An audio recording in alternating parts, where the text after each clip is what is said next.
Décolonisation saison 2, Haïti. Épisode 9, Sonthonax et Paul Vérel.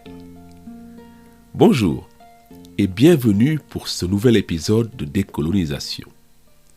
L'occasion pour moi de vous remercier de votre fidélité, mais aussi de m'excuser pour le ton nasillard de l'épisode précédent. Je l'ai réécouté et effectivement, ça s'entend que j'étais congestionné. Je le suis encore un peu, mais j'espère que ça s'entendra moins parce que je vais mieux. Je vous remercie donc encore et si vous aimez Décolonisation, n'hésitez pas à mettre un petit 5 étoiles sur Apple Podcasts, sur Spotify ou sur toute autre plateforme sur laquelle vous l'écoutez. Mais assez de blabla et passons à l'épisode d'aujourd'hui. Si vous avez bien suivi depuis 8 épisodes qu'on est ensemble, vous aurez compris que la Révolution française est tiraillée d'une part entre des droits humains universels et d'autre part par la crainte que ces droits ne mettent en danger le système colonial sur lequel repose la prospérité de la France. Sur l'abolition, c'est vite vu, c'est non. Cependant, ce dilemme se traduit par les volte-face multiples sur le sort des libres de couleur. D'abord, le décret du 8 mars 1790 décrète le statu quo. Mais ce décret est annulé par un autre décret du 15 mai 1791 qui accorde la citoyenneté à certains gens de couleur. Mais avec le décret du 24 septembre, on retire de nouveau la citoyenneté aux libres de couleur, avant qu'enfin la loi du 4 avril 1792 ne tranche une fois pour toutes en accordant la pleine citoyenneté à tous les libres de couleur. Cette loi du 4 avril reflète la prise de contrôle de l'Assemblée législative par la faction des Girondins.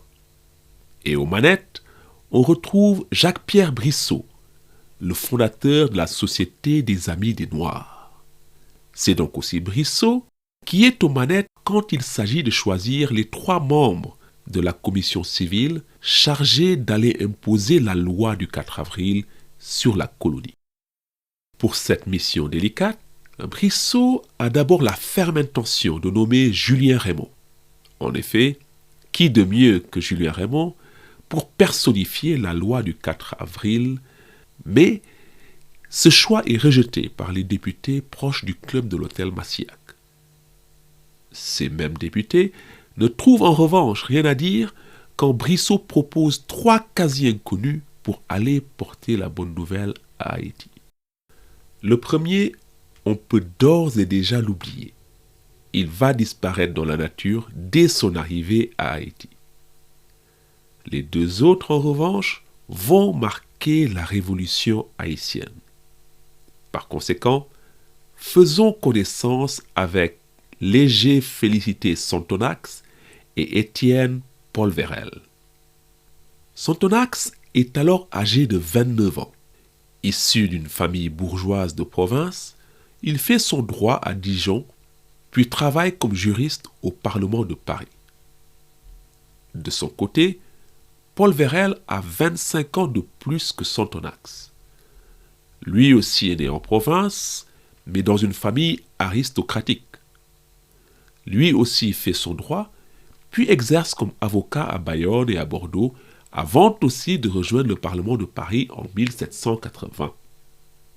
Ce qu'il faut noter, c'est que ni Paul Vérel ni Sonthonax n'ont fait partie des Amis des Noirs. Cependant, ils deviennent actifs pendant la Révolution et soutiennent des thèses quasi-abolitionnistes.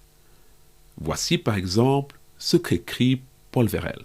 Je cite : « La nature a fait les hommes pour la liberté, l'égalité et la société. Nul homme n'a par nature le droit de commander d'autres, ni de disposer d'eux. » Fin de citation.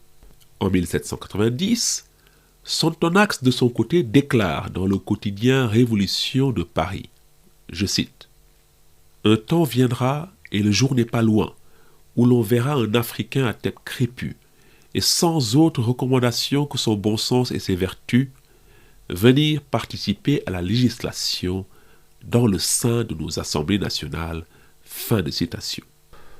Quand j'ai lu ce passage pour la première fois, j'ai tout de suite pensé à Jean-Baptiste Bellé, qu'on rencontrera au prochain épisode quand il deviendra délégué d'Haïti à la Convention.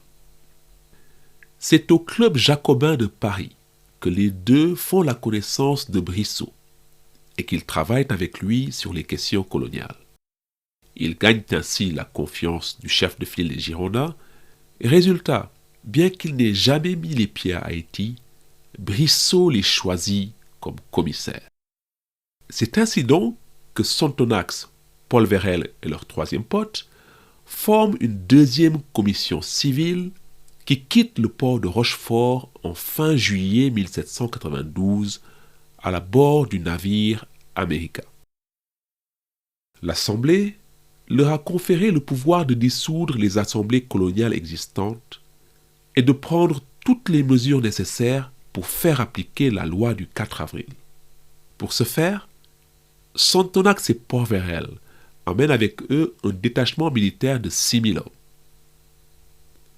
Le problème, c'est qu'à bord de l'América se trouve aussi un certain Desparbès, remplaçant de Blancheland au poste de gouverneur général de Saint-Domingue et chargé de renverser la situation militaire de la colonie. Je dis problème, car dans un remake des frictions entre le gouverneur et l'intendant sous l'Ancien Régime, le gouverneur général d'Esparbès entre en conflit avec les commissaires pendant la traversée même de l'Atlantique. Et vous verrez, Sonthonax et Paul Vérel le renverront en France à la première occasion. La date d'arrivée de l'América au Cap Français n'est pas claire.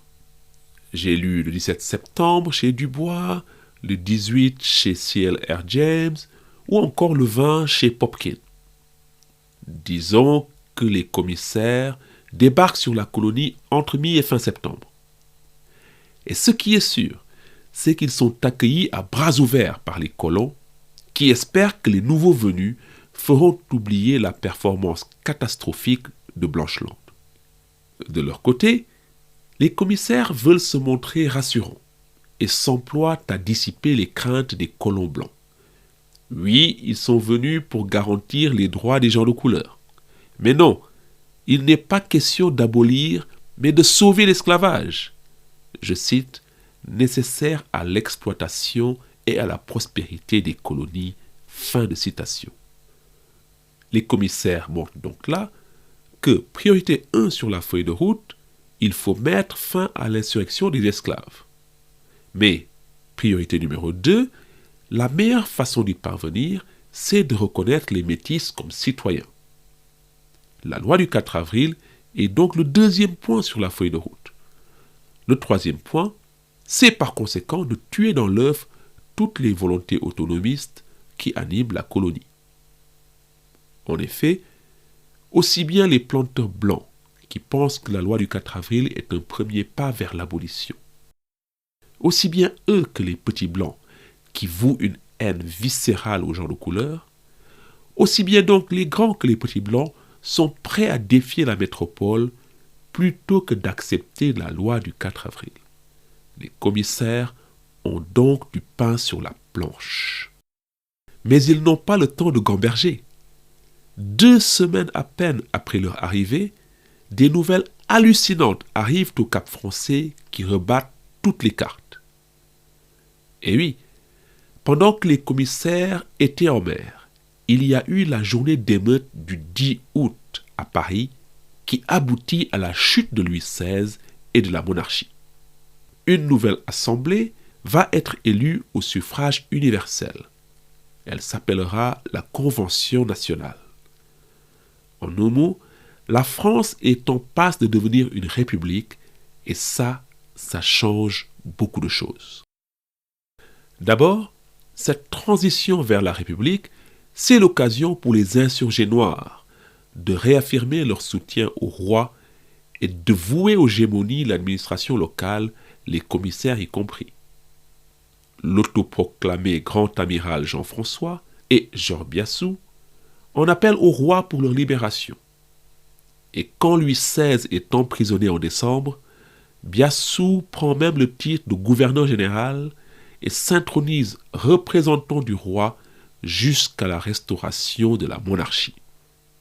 En ce qui concerne les commissaires, c'est leur légitimité même qui est menacée, vu que leurs nominations ont été signées par un roi qui est désormais déchu. Mais heureusement pour les commissaires, très vite, la Convention confirme leur mandat, qui plus est avec des pouvoirs accrus. Santonax, Paul Vérel et leurs potes peuvent désormais destituer tous les administrateurs et tous les officiers qui s'opposeraient à eux. Illico presto, les trois commissaires utilisent leurs nouvelles prérogatives et dissolvent toutes les assemblées de la colonie, et notamment celle du Cap. Ils annoncent dans la foulée le remplacement de ces assemblées à une date ultérieure par des assemblées équitablement élues, c'est-à-dire avec des blancs et des gens de couleur. En ce qui concerne la principale assemblée, celle du Cap, les commissaires la remplacent par une commission intermédiaire de 12 membres. Et pour y siéger, les commissaires désignent 6 livres de couleur, dont Pierre Pinchina est le frère de Julien Raymond, François. Les 6 autres membres de la commission doivent être nommés par l'assemblée sortante. Et devinez quoi, cette assemblée sortante choisit 6 grands blancs. On voit donc là que les grands blancs de la colonie ne croient toujours pas à l'égalité raciale. Et la journée du 10 août les alarme encore plus car elle marque une radicalisation de la révolution qui leur semble très dangereuse. Leur rêve à ce moment-là donc à Haïti est de rejouer le même coup qu'à la Martinique, c'est-à-dire de chasser les commissaires et de prendre le pouvoir. En fait, il n'y a que les petits blancs qui accueillent favorablement la nouvelle du 10 août. Et ils l'accueillent de manière tellement favorable que le 19 octobre, soutenus par de nombreux soldats révolutionnaires qui sont arrivés avec la deuxième commission, mais soutenus aussi par les livres de couleur, les petits blancs autoproclamés patriotes, les petits blancs mettent en scène une version locale de l'insurrection républicaine parisienne. Leur objectif, auquel adhèrent toutes les autres couches de la population, est de se débarrasser de ce qui reste de l'administration royale. Et pour ça, comme je le disais, ils ont le soutien des grands blancs, qui accusent l'administration royale d'être derrière l'insurrection des esclaves, ce qui est une intox à laquelle Toussaint a contribué, si vous vous souvenez du dernier épisode. Le 19 octobre, c'est donc une foule immense qui bat le pavé au Cap français et qui réclame l'expulsion du commandant de la garnison du Cap et des troupes royales. Que font Santonax et Paul Vérel? Eh bien, ils se rallient aux manifestants et expulsent ce qui reste d'administrateurs et de troupes royales. Ils en profitent aussi pour expulser le gouverneur d'Esparbès de la colonie et ils le remplacent par quelqu'un qui est là par hasard, le général Rochambeau. Par hasard, car Rochambeau devait normalement rejoindre son poste à la Martinique. Mais il est contraint de s'arrêter à Haïti à la suite de la prise du pouvoir par les royalistes en Martinique. Rochambeau est donc chargé d'assurer l'intérim en attendant qu'un nouveau gouverneur général soit nommé par Paris. La journée du 19 octobre, c'est donc un 10 juin colonial, dont les petits blancs sortent vainqueurs avec les commissaires à leur côté. Dans les jours qui suivent, Santonax et Paul Vérel croient donc qu'ils ont désormais les mains libres pour enfin s'attaquer au problème des esclaves rebelles. Pour cela, les trois commissaires se séparent. Santonax reste au nord, alors que Paul Vérel rallie Port-au-Prince pour reprendre le contrôle de la situation à l'ouest. Cependant, Paul Vérel sera aussi bientôt chargé du sud, car leur pote troisième commissaire profite de la manœuvre pour se faire la belle. On reviendra sur les aventures de Paul Vérel à l'ouest et au sud à la fin de l'épisode d'aujourd'hui. Pour l'instant, je voudrais qu'on reste au Cap Français avec Sontonax. Et je vous avertis, il va y avoir du sport. Il y a du sport, premièrement, car Sontonax est pressé d'en finir avec le soulèvement des esclaves. Ça fait 2 mois qu'il est là, il n'a rien fait pour l'instant. Il lance donc les troupes de Rochambeau à l'assaut des réduits rebelles. Le problème, c'est que la moitié des soldats français qui étaient venus avec les commissaires, eh bien, ils sont déjà morts, victimes de maladies tropicales et en particulier de la fièvre jaune. C'est un phénomène qui se répétera, vous verrez. Qu'à cela ne tienne, les troupes de Rochambeau, aidées de troupes de couleur, arrivent quand même à déloger les rebelles de leur base et à s'emparer de leur place forte Douanaminte le long de la frontière espagnole. Mais par la suite, il se passe, mutatis mutandis, la même chose qu'on a évoquée à l'épisode 12 de la première saison, la guerre du tigre et de l'éléphant. Vous ne voyez pas encore où je veux en venir, mais ce que je veux dire, c'est que les rebelles noirs n'ont pas lu Mao, bien sûr, mais ils appliquent, avant Mao, le premier précepte de la guerre populaire, c'est-à-dire le retrait et le refus de toute bataille conventionnelle devant un ennemi plus fort. Devant l'avancée des troupes de Rochambeau, les rebelles noirs se retirent donc dans les montagnes, et ils savent pertinemment que les troupes françaises ne peuvent pas occuper le terrain pendant longtemps. Et c'est ce qui se passe. Quand les troupes françaises sont obligées de se replier vers le Cap Français, les insurgés redescendent des montagnes, reprennent le terrain perdu, et voilà. Et ce qui se passe, c'est qu'en décembre, des bandes rebelles campent de nouveau aux abords de la capitale du Cap Français. Pendant ce temps, dans la ville, il y a aussi de l'action. Sontonax y est resté avec la ferme intention d'appliquer la loi du 4 avril. Mais au lendemain de l'insurrection victorieuse du 19 octobre, les petits blancs sont ragaillardis et ne l'entendent pas du tout de cette oreille. Sontonax reste inflexible et il va au clash. Avec l'appui de Rochambeau et d'un officier dont on reparlera beaucoup, Étienne Lavaux, Sontonax décide de placer au moins un officier de couleur dans chaque unité stationnée au Cap. Mais le régiment local blanc refuse de les accepter. Sontonax ne se démonte pas et le 2 décembre, il ordonne un rassemblement de toutes les unités afin qu'elles fassent serment d'obéir à la loi du 4 avril. Les troupes de couleur s'exécutent, tu m'étonnes, mais le régiment local du Cap refuse encore une fois de prêter serment. Sontonax est furieux, il annonce l'expulsion immédiate du régiment entier vers la métropole. Et cette décision met le feu aux poudres. Les agitateurs blancs organisent alors un autre soulèvement violent et lancent la rumeur que les gens de couleur projettent le massacre de tous les blancs. En réponse, le régiment du Cap, rebelle, s'empare de l'arsenal et s'attaque à Sontonax ainsi qu'aux unités de couleur qui lui sont fidèles. Sontonax et ses alliés sont mis en fuite et se réfugient sur les hauteurs en dehors de la ville dans un des forts qui défendent le Cap contre les rebelles noirs.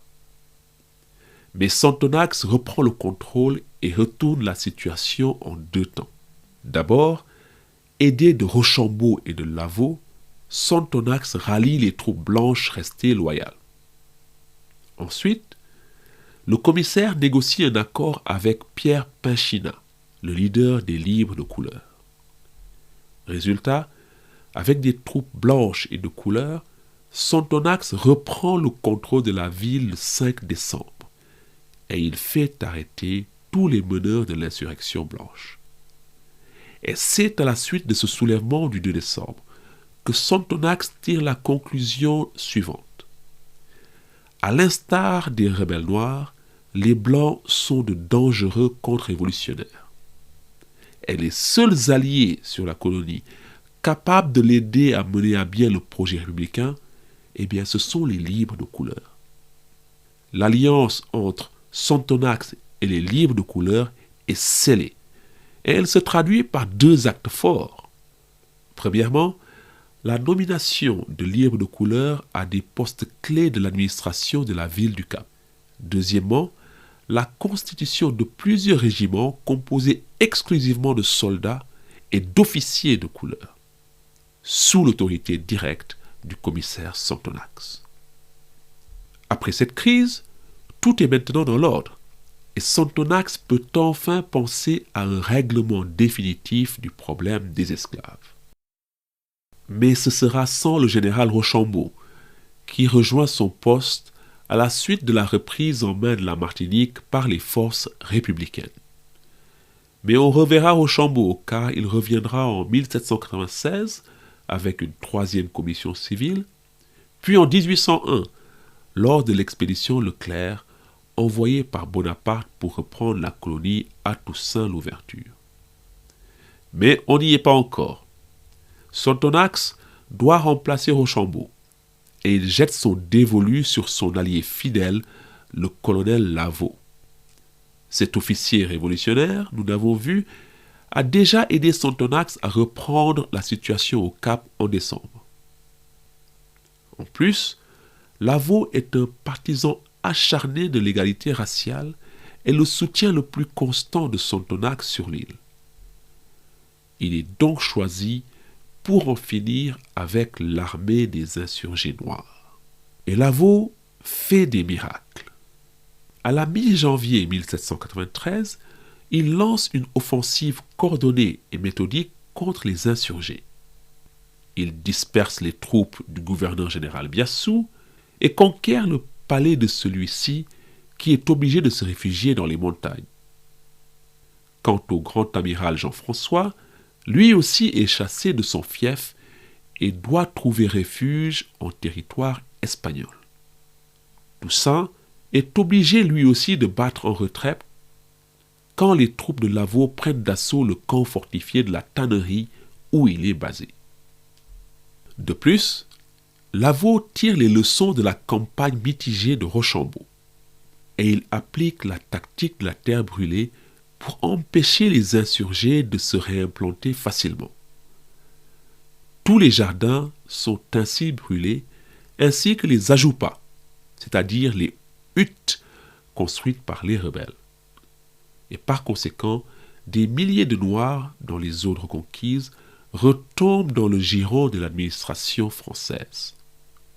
Les rebelles noirs, ex-esclaves, sont donc mis sur le reculoir dans le nord. Et c'est la même chose dans le sud, où Paul Vérel mène une nouvelle expédition contre le royaume des Platons, une autre après l'échec de Blancheland. L'expédition Paul Vérel, au contraire de celle de Blancheland, est mieux préparée, mieux coordonnée et bénéficie une fois de plus de l'appui des troupes de couleur d'André Rigaud. Résultat, Armand et Martial, les chefs du royaume des Platons, décident d'éviter l'affrontement. Ils évacuent les Platons pour gagner des positions plus en hauteur dans les montagnes. Dans leur fuite, les chefs noirs sont obligés de laisser sur place des centaines de personnes, pour la plupart des femmes, des enfants, ainsi que des vieux et des malades. Quand les soldats de Paul Vérel arrivent sur les Platons, ils ne font pas de quartier. Ils massacrent tout ce qu'ils trouvent dans les Platons et détruisent le camp. L'attaque est célébrée comme, je cite, une formidable victoire. Fin de citation. Ce qu'il faut noter sur ces expéditions réussies de début 1793, au nord comme au sud, c'est qu'elles reposent sur l'utilisation de troupes de couleur. Cependant, elles n'auraient pas été victorieuses sans la participation de centaines d'esclaves aussi. Prenez le sud. Eh bien, les troupes du charismatique Jean Quina prennent une part cruciale dans la destruction des Platons, et un autre chef noir nommé Kwaku mène aussi des raids contre les camps rebelles. En tout cas, Au début de 1793, au nord comme au sud, les commissaires enregistrent des succès militaires qui leur donnent bon espoir de venir à bout de l'insurrection des esclaves incessamment sous peu. Cependant, même avec le concours essentiel de leurs alliés noirs et de couleur, les victoires de Lavaux et de Paul Vérel sont des victoires en trompe-l'œil. Premièrement, et c'est toujours le même problème, le colonel Lavaux n'a simplement pas assez d'hommes pour tenir le terrain. En plus, les soldats blancs meurent au combat, mais ils continuent aussi et surtout de mourir de maladies tropicales.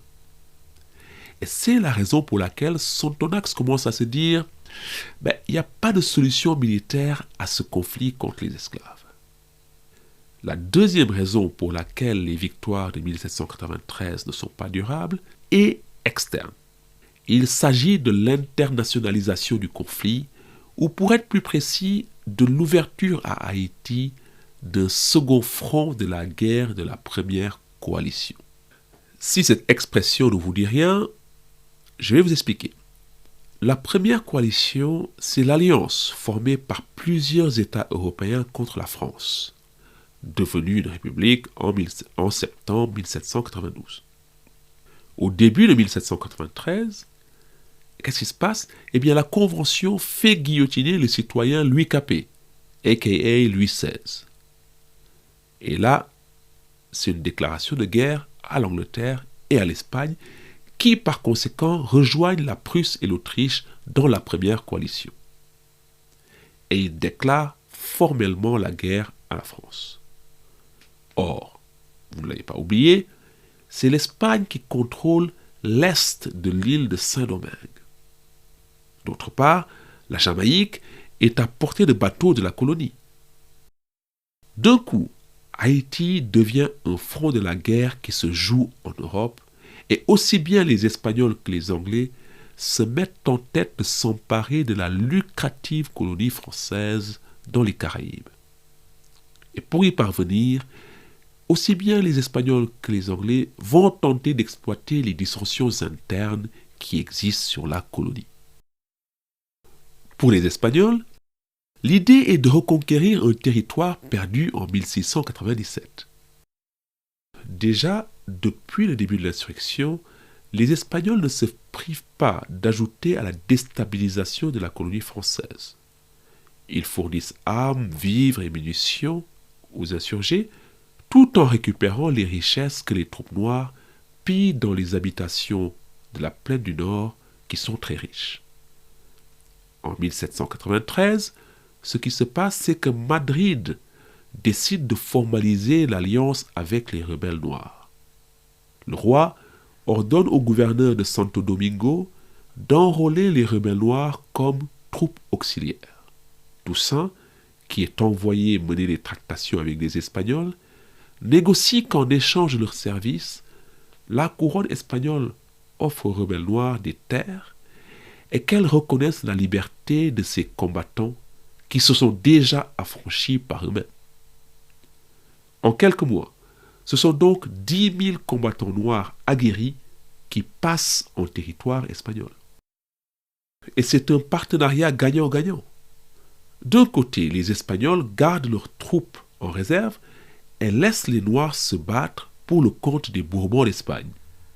Quant à Jean-François, Biassou et Toussaint, eh bien, ils retrouvent le second souffle après les défaites subies contre Lavaux. Du côté britannique, pour s'emparer d'Haïti, on décide de répondre aux ouvertures des Blancs.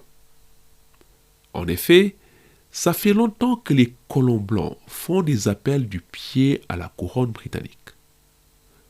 En février 1793, par exemple, des planteurs exilés à Londres offrent leur allégeance au gouvernement britannique si ce gouvernement leur offre sa protection et rétablit le système de plantation, esclavage, etc. Des planteurs exilés en Jamaïque font aussi de même. Le calcul que font les colons blancs, c'est que la République française n'a aucune chance. Elle ne peut pas résister à la coalition européenne qui est contre elle. La République va s'effondrer et la monarchie sera rétablie.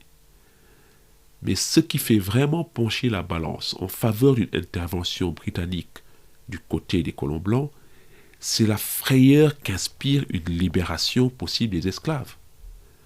En effet, les colons qui ont déjà vu leurs propriétés partir en fumée sont très déçus par l'attitude de Sonthonax et Paul Vérel. Ils sont déçus par les liens privilégiés que les commissaires tissent avec les libres de couleur. Ils craignent que les commissaires nous proclament rapidement l'émancipation générale des esclaves. Une occupation britannique, c'est le dernier espoir de préserver le monde d'avant. Par conséquent, quand elle rejoint la première coalition, la couronne britannique décide aussi de répondre favorablement aux ouvertures des planteurs blancs. Et je voudrais, pour terminer l'épisode d'aujourd'hui, revenir sur la cause de la frayeur des Blancs, la crainte d'une émancipation générale. Pour comprendre cette crainte, il faut savoir que la guerre à venir avec l'Angleterre et l'Espagne inquiète les commissaires, ainsi que leurs supérieurs à Paris. Pourquoi ? Parce que Sonthonax et Paul Vérel savent que leur alliance avec les gens de couleur ne suffira pas si l'Espagne et l'Angleterre attaquent la colonie. Or, elle est où la seule réserve de troupes qui existe ? Ce sont les Africains, ceux qui sont en esclavage ou ceux qui sont en rébellion. Et c'est ce qui explique qu'en février 1793, les commissaires créent les Légions de l'égalité dans l'Ouest et le Sud. Et ils offrent la liberté aux esclaves mobilisés. Mais les choses sont plus ardues au nord, le pré-carré de Sonthonax. Comme je l'ai dit plus haut, Sonthonax est déjà confronté au fait qu'il ne voit plus de solution militaire au problème de l'insurrection des esclaves. Il écrit donc à Paris pour demander à la Convention de faire, je cite, « quelque chose pour les esclaves ». Fin des citations. Sonthonax écrit à la Convention et leur dit que s'ils font quelque chose pour les esclaves, qu'il appelle, je cite, « les esclaves du Nouveau Monde », ces esclaves se rallieraient à la République et cesseraient de se battre pour le roi. Sonthonax insiste qu'il faut, je cite, « fixer le sort des esclaves », fin de citation, avec ou sans l'accord des assemblées coloniales. Mais il n'y a pas de réponse de Paris. Premièrement, la Convention a d'autres chats à fouetter avec la guerre en Europe. Car si à Haïti on s'attend à la guerre, en France, elle est déjà aux frontières. D'autre part, il est peu probable qu'une réponse de la Convention parvienne à Sonthonax, car la marine britannique contrôle l'Atlantique et empêche quasiment toute communication entre Haïti et la France. Sonthonax et Paul Vérel sont donc, selon le mot du premier, je cite, « les sentinelles perdues de la République », fin de citation, et ils vont devoir se débrouiller par eux-mêmes. C'est la raison pour laquelle les deux commissaires vont prendre l'initiative avec une décision radicale, la proclamation du 5 mai 1793. C'est quoi cette proclamation ? Pour l'essentiel, cette proclamation réitère le décret royaux de 1784. Vous vous rappelez, ces décrets avaient suscité l'opposition des planteurs. Je vous renvoie à l'affaire Lejeune, par exemple, dont on a parlé au deuxième épisode. Pour l'essentiel, la proclamation du 5 mai est une réécriture du Code noir, rebaptisé Code républicain du servage. La charge de travail des esclaves est allégée et sont mises en avant les dispositions du Code noir dont les planteurs ne veulent pas. Par exemple, que les maîtres doivent subvenir aux besoins de leurs esclaves. Mais surtout, la proclamation du 5 mai autorise les esclaves à faire appel aux tribunaux en cas de plainte ou de grief contre les maîtres et les gérants. Et mieux, pour s'assurer que tous les esclaves soient au courant, Sonthonax fait traduire la proclamation en créole. Il l'a fait afficher dans chaque plantation et l'a fait lire à haute voix aux esclaves rassemblés et l'a fait transmettre à tous les camps insurgés. Sonthonax et Paul Vérel ont donc bon espoir qu'avec cette proclamation, les Noirs se rallieront à la République. Et c'est sur cette proclamation du 5 mai qu'on va se quitter aujourd'hui.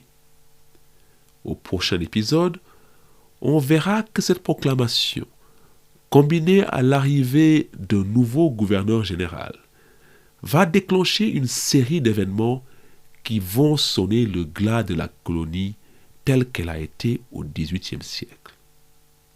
En effet, on verra la ville du Cap-Français partir en fumée et la population blanche dans sa quasi-totalité prendre le chemin de l'exil avant que Sonthonax ne proclame l'émancipation générale. Rien que ça. Je vous donne donc rendez-vous dans 15 jours. Et pour nous quitter aujourd'hui, ma petite recommandation musicale, on va aller dans la diaspora haïtienne. Et je vous recommande le morceau Yélé de Wyclef Jean qu'on ne présente plus. Wyclef Jean, Yélé de son album The Carnival. À bientôt et d'ici là, portez-vous bien et salut hein.